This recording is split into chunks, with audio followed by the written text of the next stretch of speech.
گویا عامر مغل کہہ رہے ہیں رانا صاحب کہ اگر ہم نے یو ٹرن لیا ہے تو یو ٹرن آپ نے بھی بڑے لیے ہیں. دیکھیں بات یہ ہے مذاکرات جو ہیں ہماری تو بارہا کوشش رہی ہے کہ مذاکرات ہوں، لیکن جو ان کے اقدام تھے جو میرے بھائی ابھی جن کا ذکر کر رہے تھے، چاہے وہ 9 مئی ہو یا 26 نومبر ہو، تو اس کے حساب سے ان پہ کاروائی تو ہونی ہے. جو قانون توڑے گا تو قانونی کاروائی پیرلل ہوتی ہے.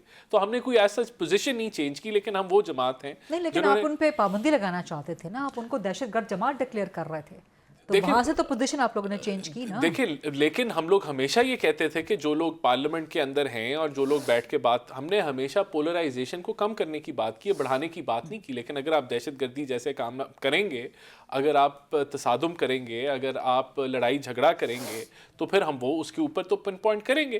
اور بہت سارے لوگوں کا خیال ہے کہ ایسی جماعت جس میں اتنا انتشار ہو اور ملک کے مفادات کے خلاف وہ کام کر رہی ہو، اس کو نہیں آپریٹ کرنا چاہیے. لیکن یہ ہمارا خیال ہو سکتا ہے کہ ہمارے خیال یا ہماری خواہش ہو سکتی ہے، وہ امپلیمنٹ تو نہیں ہونا نا. اس کا بھی ایک قانونی کاروائی ہے کہ جس کے تحت اس نے امپلیمنٹ ہونا ہے. دیکھیں بالکل اگر ملک میں پولرائزیشن رہے گی اور یہ لڑائی جھگڑے رہیں گے تو اکانومی آپ کی امپیکٹ ہوتی ہے، فورن انویسٹمنٹ بھی امپیکٹ ہوتی ہے، اور یہ اس میں کوئی شک نہیں ہے. تو ہم تو چاہتے ہیں چیزیں بہتر ہوں، چیزیں بہتر ہو رہی ہیں. یہ بھی ایک وجہ ہے کہ جب جیسے جیسے چیزیں بہتر ہوتی ہیں تو کوئی نہ کوئی ملک میں ہلچل مچ جاتی ہے. تو ہماری کوشش تو بالکل پیور ہے، ہماری نیت بھی ٹھیک ہے. ہم چاہتے ہیں مذاکرات آگے بڑھیں، اور وہ بات پھر میں ریپیٹ نہیں کروں گا کہ تحریری طور پہ میں سمجھتا ہوں کہ اگر وہ لکھ دیں تو کلیئرٹی آ جائے گی. اس کی وجہ میں نے آپ کو بتا دی، لیک آف ٹرسٹ ہے جماعتوں کے درمیان میں ہے. اس لیک آف ٹرسٹ کا، اس مس ٹرسٹ کا عامر مغل صاحب نے بھی اظہار کیا کہ جی ہم لکھ کے دے دیں گے تو آپ ہر شام ٹاک شوز میں بیٹھ کے، پریس کانفرنس میں بیٹھ کے آپ پنے لہرائیں گے کہ یہ دیکھیں جی این آر او مانگ رہے ہیں. کیا لکھ کے دیں گے؟ یہ کیوں ڈر رہے ہیں؟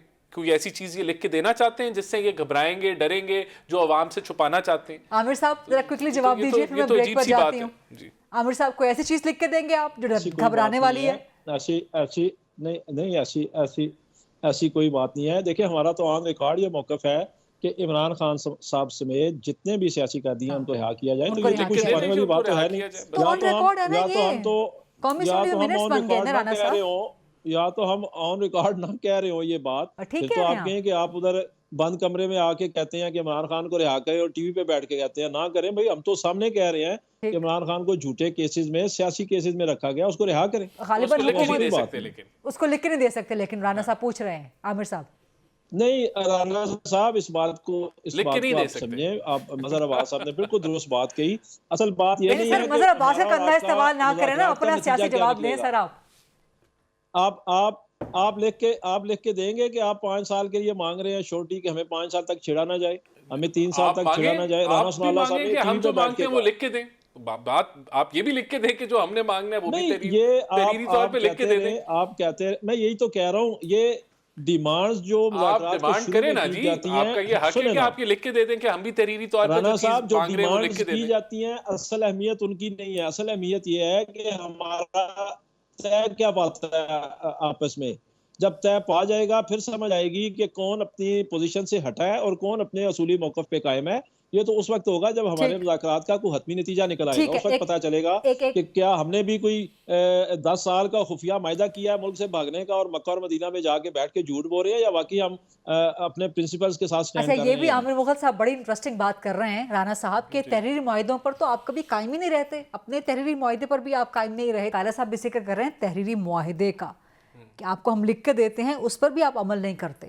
تو وہ آپ پی ٹی آئی سے کیوں مانگ رہے ہیں ان رائٹنگ چیزیں؟ دیکھیں بات یہ ہے کہ پیپلز پارٹی کے ساتھ ہم وی آر انگیجڈ، اور ہمیں احساس ہے کہ بالکل ان کی سپورٹ کے بغیر وفاق میں تو حکومت نہیں چل سکتی.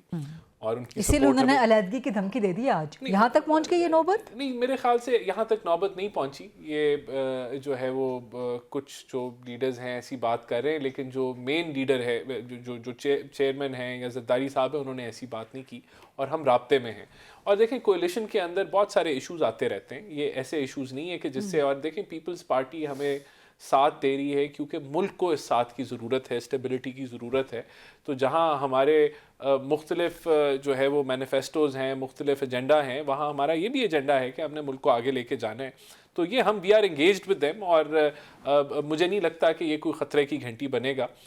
ہم ان کے ساتھ اپنے معاملات ریزالو بالکل کریں گے، اور ہماری طرف سے خیر ہم سمجھتے ہیں کہ ہمیں بالکل یہ ہوائی فائرنگ بھی نہیں ہونی چاہیے تھی, یہ وربل اسپیٹ جو شروع ہوا ہے یہ بھی نہیں ہونا چاہیے تھا. We are engaged with them and we will انشاءاللہ کنکلوڈ. اور ایک تحریری معاہدے کا ذکر بار بار عامر محل صاحب بھی کر رہے تھے کہ جو آپ لوگ ماضی میں کر کے گئے تھے, نواز شریف کر کے گئے تھے اور مکہ میں بیٹھ کے کہا کہ جی ہم نے تو کوئی 10 سال کا معاہدہ نہیں کیا, تو وہ وہی آپ کو ریمائنڈ کروا رہے ہیں کہ ان رائٹنگ آپ چیزیں کرتے ہیں لیکن اسے مکر جاتے ہیں آپ لوگ. دیکھیں بات یہ ہے کہ سیاست میں بہت ساری چیزیں تبدیل ہوتی رہتی ہیں, لیکن آپ اگر ہم مکریں گے تو پھر وی ول ہیو ٹو اکاؤنٹیبل, پوری عوام کے سامنے ہمیں اکاؤنٹیبل ہونا پڑے گا, لیکن تحریری معاہدے کا طریقہ کار یہی ہوتا ہے. ٹھیک ہے,